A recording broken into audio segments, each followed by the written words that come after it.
ঘুম থেকে উঠে আবার ঘুমিয়ে পড়লি? কি রে তুই? কি ওঠ, যা দিনা পেপার পড়ছে, পেপার পড়ে নে, যা উঠে পেপার পড়ে নে। ওঠ মামা, ওঠ ওঠ ওঠ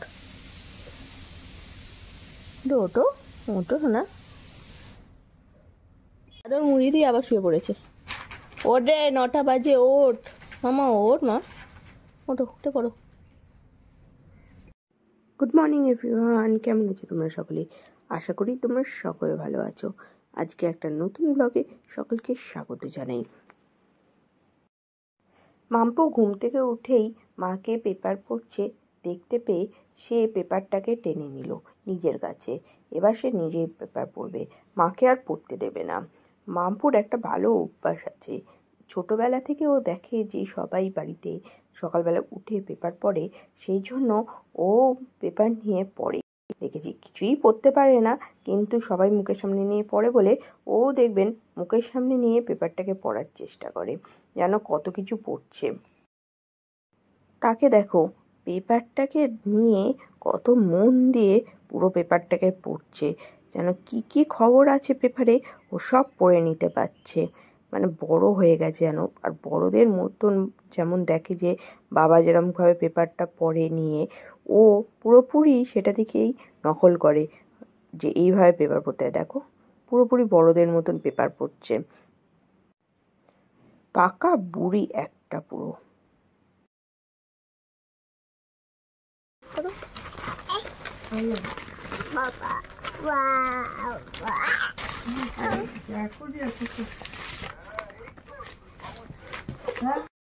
একটু পেপার পড়া মাত্র পেপার পড়া শেষ, এখন পেপারটাকে নিয়ে খেলা শুরু করে দিয়েছে। আজকের পেপার শুধু ভয় যে দেয়। মাম্পুর খাওয়া দাওয়া হয়ে গেছে, পূর্ণিমাদি অলরেডি এসে গেছে, ও এখন পূর্ণিমাদির সঙ্গে খেলুক। আমরা যাব এখন একটুখানি মার্কেটে, একটু জামা কাপড় কিনবো আর কিছু দরকারি জিনিসপত্র কেনার আছে। তো তার জন্য আমরা সবাই মার্কেটে বেরিয়ে গেছি। আমরা এসেছি রিলায়েন্স ট্রেন্ডসে, মা, আমি আর আদিত্য 3 জনে মিলে এসেছি গাড়ি পার্কিং করে। এবার চলো রিলায়েন্সের ভেতরে যাওয়া যাক।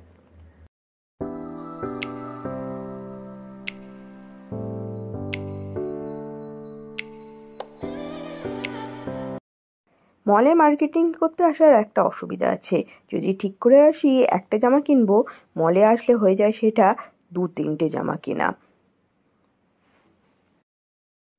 মাম্পু পূর্ণিমাদির কাছে আছে, আমি আর মা দুজনেই বেরিয়েছিলাম। এখন যদিও বুঝতে পারে দুজনেই নেই তো কান্নাকাটি শুরু করে দেবে, তাড়াতাড়ি করে মার্কেটিং শেষ করে ওই জন্য বাড়ির পথে রওনা দিলাম।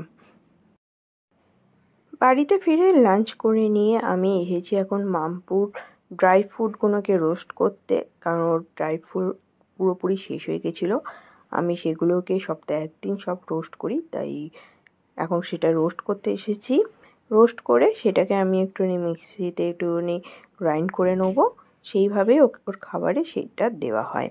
আমি মোটামুটি 1 সপ্তাহের মতন ড্রাই ফ্রুট রোস্ট করে রাখি, আবার নেক্সট উইকে করি। যতটা সম্ভব অল্প অল্প করার চেষ্টা করি, আমি একসঙ্গে অনেকটা করে রাখি না, কারণ যদি নষ্ট হয়ে যায় সেই ভয়টা আর করি না।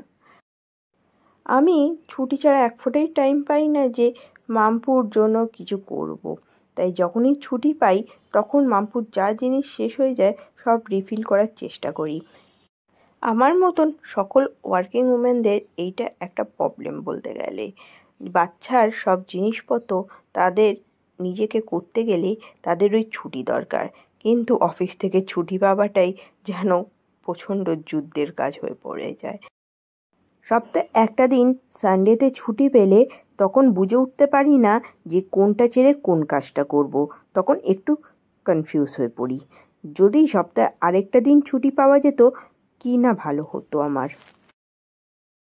এখন বাজে সন্ধ্যে 7টা, আর আমাদের একটা ইনভিটেশন আছে রাইস সেরেমনি, এখন সেখানে যাবো বলেই রেডি হচ্ছে। তুমি নিমন্ত্রণ বাড়ি যাবে মাম্পু? কার সঙ্গে যাবে? কার সঙ্গে কার সঙ্গে যাবে তুমি? তুমি জামা পরেছো, কার সঙ্গে যাবে তুমি ঘুরতে মাম্পু?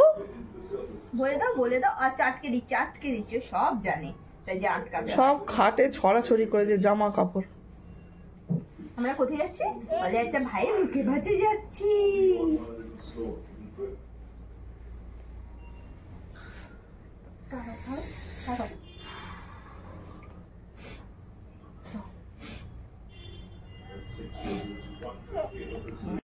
মাম্পুকে জামা কাপড় পরিয়ে পুরোপুরি রেডি করে দিয়েছি, কিন্তু আমি এখনও রেডি হইনি।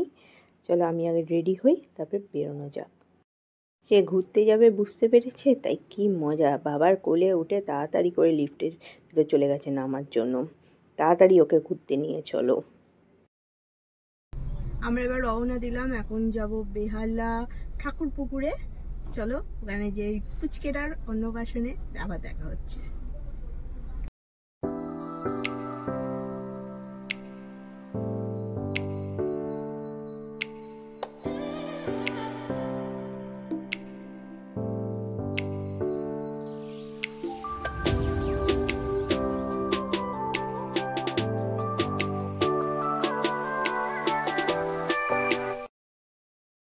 আমরা ব্যাঙ্কোয়েটে এসে পৌঁছে গেছি। খুব সুন্দর ব্যাঙ্কোয়েটের সামনের দিকটা সাজানো হয়েছে।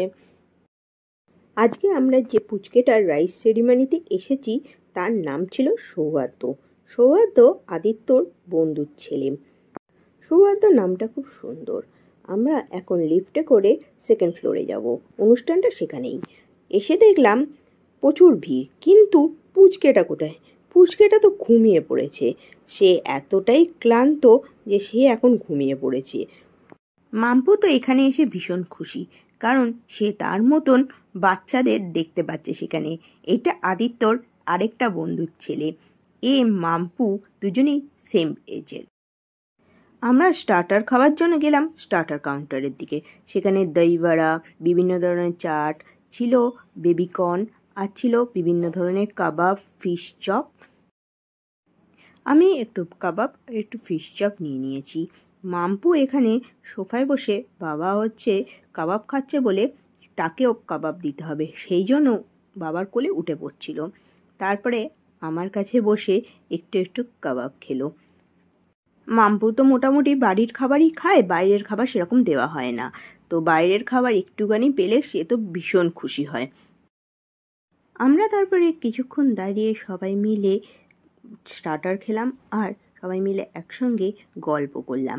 অনেকদিন পর সবার একসঙ্গে দেখা, তাই যেন প্রচুর গল্প মনের মধ্যে জমেছিল। ঘড়িতে দেখলাম 9:30 বেজে গেছে। চলো আগে ডিনারটা কমপ্লিট করে নেওয়া যাক। ডিনারের এসে দেখলাম প্রচুর ভিড় সেখানে।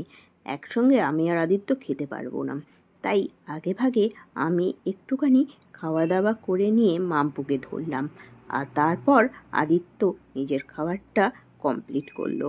কারণ একজন মাম্পুকে ধরলে আরেকজন আমরা খেতে পারবো, একসঙ্গে দুজন মিলে মাম্পুকে নিয়ে খাওয়া যাবে না। মাম্পু রাত্রিরে দুধ রুটি খায়, তো আমি সেটা খাইয়ে এনেছিলাম ওকে। শেষে আমি একটু কুলফি খেয়ে তাড়াতাড়ি এবার রওনা দিতে হবে বাড়ির পথে। অলরেডি এখন 10:30 বেজে গেছে। বাড়ি পৌঁছাতে হয়তো 11টা বেজে যাবে। তাই আর 1 মিনিটও দেরি না করে রওনা দিলাম বাড়ির পথের উদ্দেশ্যে। রাত্রিরে রাস্তাঘাট মোটামুটি খালি পাওয়া গেছিল, তাই বেশিক্ষণ লাগেনি বাড়ি পৌঁছাতে। মাম্পুর তো বাড়িতে এসেও তার খেলা শেষ হচ্ছে না। সে এখন জানলার ওপর দাঁড়িয়ে পর্দা নিয়ে খেলে যাচ্ছে। রাত প্রচুর হয়ে গেছে, কিন্তু তার তো এখনো ঘুম নেই। সে এখনো খেলা করবে। সে এখন খেলা করুক। আজকের ভিডিওটা এইটুকুই। ভালো লাগলে লাইক, শেয়ার অ্যান্ড সাবস্ক্রাইব করতে ভুলো না। সকলে ভালো থেকো, সুস্থ থেকো, আর সকলকে ভালো রেখো। Tata, by.